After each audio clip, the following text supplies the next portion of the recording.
Надојдените реки и поплавите кои при тоа беа регистрирани, заедно со брзото полнење на акумулациите, создадоа вонредна состојба во регионот и наметнаа страв од евентуални проблеми со застарените брани. Загриженоста ја подгрева пукањето на две помали насипни езерца на два краја од државата. Вчера и денеска браната Градче е на прелив и создава морничава атмосфера, бидејќи големите количества вода удираат на карпите како да ќе ги откорнат. Дека таквата ситуација не ги остава рамнодушни одговорните во водостопанското брегалница, потврдува наредбата обезбедувањето на Градче на секој час да информира за состојбата со и околу браната. Во каква кондиција се овие капитални водостопански објекти, одговор побаравме од инженер Анча Атанасов, кој учествувал во изградбата на Градче и Калиманци. Состојбата на браните на Калиманци, Градче и Ратево е се стабилни, нема никаков проблем.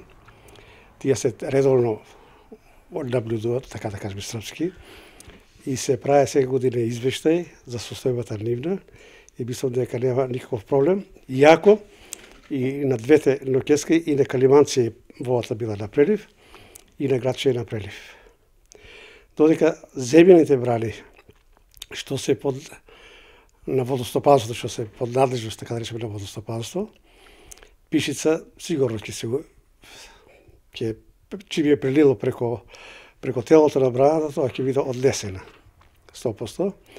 А бев денеска во водостопанство, кажаме дека и Мавровица е више на прелив.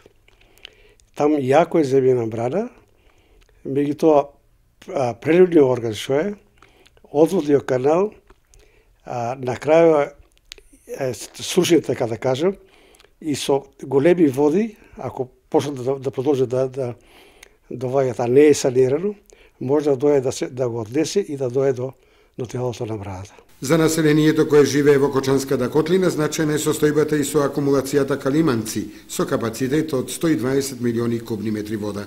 Состојбите со речните корита во Кочанско се значително подобрени по пречистувањето на истите.